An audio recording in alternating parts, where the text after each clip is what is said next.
Glow of physics में बच्चों आप सबका स्वागत है।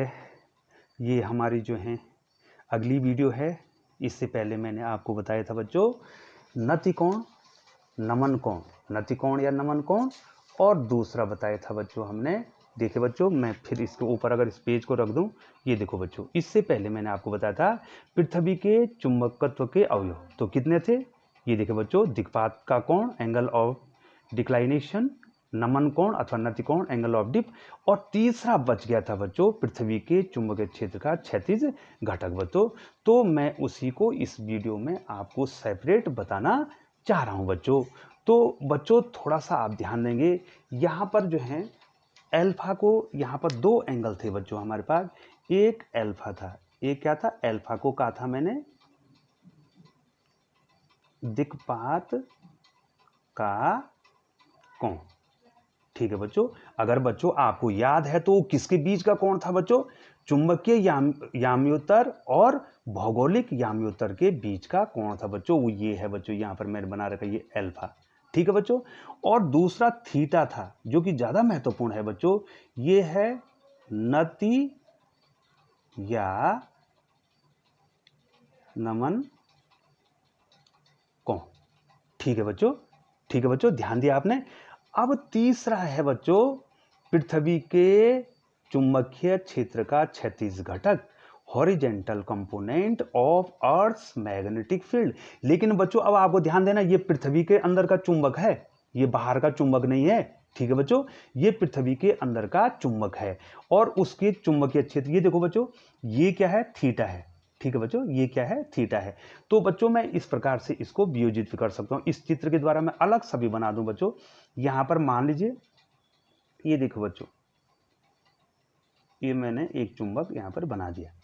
ठीक है बच्चों, ये दिखाई दे रहा है, ऊपर वाला चित्र तो आपने दिखाई दे रहा है चुंबकीय क्षेत्र। ये देखो बच्चों, यहां पर आपको इसको ये देखो बच्चों, ये क्या है, ये क्षैतिज हो गया।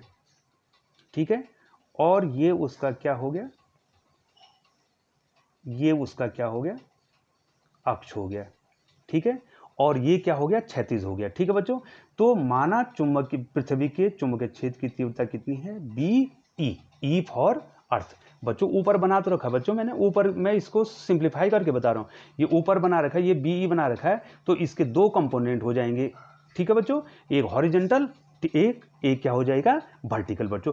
अब यहां देखिए बच्चों, ये एंगल क्या है, इसी को तो नतिकोण कहा था बच्चों मैंने। ठीक है, तो इधर देखिए बच्चों, ये कौन नतिकोण हो गया, तो इधर को कौन सा कंपोनेंट आ जाएगा पृथ्वी का, ये हॉरिजेंटल कंपोनेंट, मैंने इसको लिख दिया H। और नीचे को कौन सा कंपोनेंट जाएगा बच्चों, यहां पर वर्टिकल कंपोनेंट जाएगा V।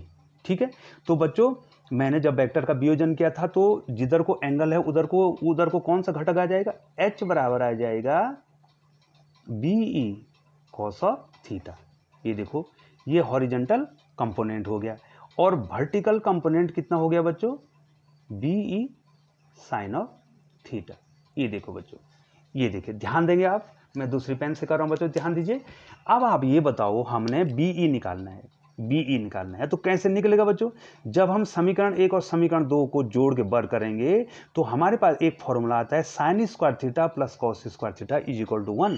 तो वहां से क्या हो जाएगा बच्चों, हम जो है BE निकाल सकते हैं। BE मतलब जो पृथ्वी का चुंबकीय क्षेत्र है उसका मान, पृथ्वी के चुंबकीय क्षेत्र का मान। तो यहां पर लिखेंगे समीकरण 1 तथा समीकरण 2 का वर्ग करके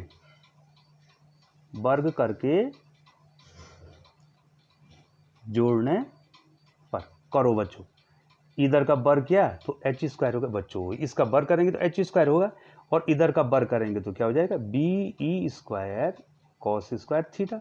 मान लीजिए मैं समीकरण 3 मान दे तो उसका वर्ग कर दिया मैंने, इसका भी वर्ग कर तब जोड़ूंगा, ये V स्क्वायर बराबर कितना हो जाएगा, B square sine square theta. बच्चों मैंने समीकरण 1 और समीकरण 2 का वर्ग कर दिया, स्क्वायर कर दिया, अब मैं इसको जोड़ूंगा।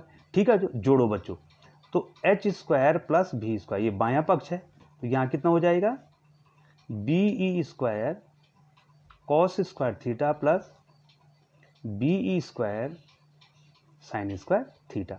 तो कितना कॉमन है बच्चों यहाँ पे, बी स्क्वायर कॉमन है, तो क्या हो जाएगा cos square theta plus sign square theta. और हम जानते हैं कि cos square theta plus sign square theta का मान 1 होता है। ठीक है बच्चों, इसका मान 1 होता है। तो हमारे पास क्या, ये 1 हो गया बेटा, तो हमारे पास क्या आ गया, फॉर्मूला क्या आ गया, बी स्क्वायर बराबर एच स्क्वायर प्लस भी स्क्वायर। ठीक है बच्चों, ये देखिए ये हमारे पास फॉर्मूला आ गया है। ठीक है, हॉरिजॉन्टल कंपोनेंट तो हमने पहले ही निकाल दिया था, और ये पृथ्वी के मैग्नेटिक फील्ड कितना होगा उसका मान आ गया। अरे बच्चों, अगर आपको कोई कहेगा कि आप नतिकोण निकालो, तो नतिकोण निकालने के लिए बच्चों यहां देखो, समीकरण 2 में समीकरण 1 का भाग दे देंगे, तो साइन ऑफ अपॉन कॉस क्या हो जाएगा, ये देखो इसमें इसका भाग देंगे, साइन अपॉन कॉस 10 हो जाएगा, और बी कट जाएगा बच्चों। तो समीकरण 2 में समीकरण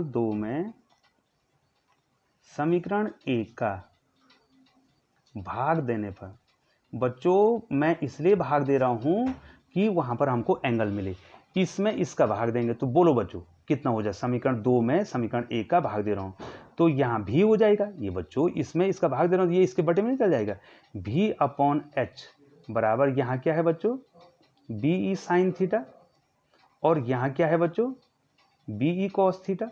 ये बी से बी कट गया बच्चों, या ये देखो, सॉरी बच्चों थोड़ा ऊपर करता हूं मैं, ये देखो बच्चों समीकरण 2 में समीकरण 1 का भाग देने पर ये समीकरण 2 भी बराबर बी साइन थीटा था, और समीकरण 1 ये था, तो ये भाग दिया तो ये कट गया, तो साइन अप, ये देखो साइन अपॉन कॉस कितना हो गया बच्चों, ये कितना हो गया टेन थीटा बराबर भी बटे एच मिल गया। और ऐसी जगहों पर जब कोण पूरा नहीं मिल रहा है तो इन्वर्स लेते हैं, तो टेन थीटा बराबर टेन इनवर्स भी बटे एच। यहां से आपने क्या निकाल दिया बच्चों, नति कोण का मान भी निकाल दिया बच्चों। और आपको हॉरिजॉन्टल कंपोनेंट कितना मिला बच्चों, हॉरिजॉन्टल कंपोनेंट एच बराबर बीई कॉस थीटा। तो पृथ्वी के चुंबकीय क्षेत्र का क्षैतिज घटक भी आपने निकाल दिया बच्चों। अब आपको एक क्वेश्चन अगर पूछा जाए, एक क्वेश्चन बोलते हैं एक उदाहरण देते हैं, किसी स्थान पर भी तथा एच बराबर हैं।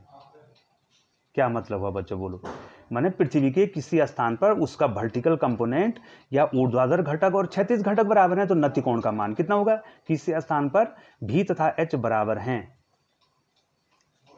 तो नतिकोण कितना होगा,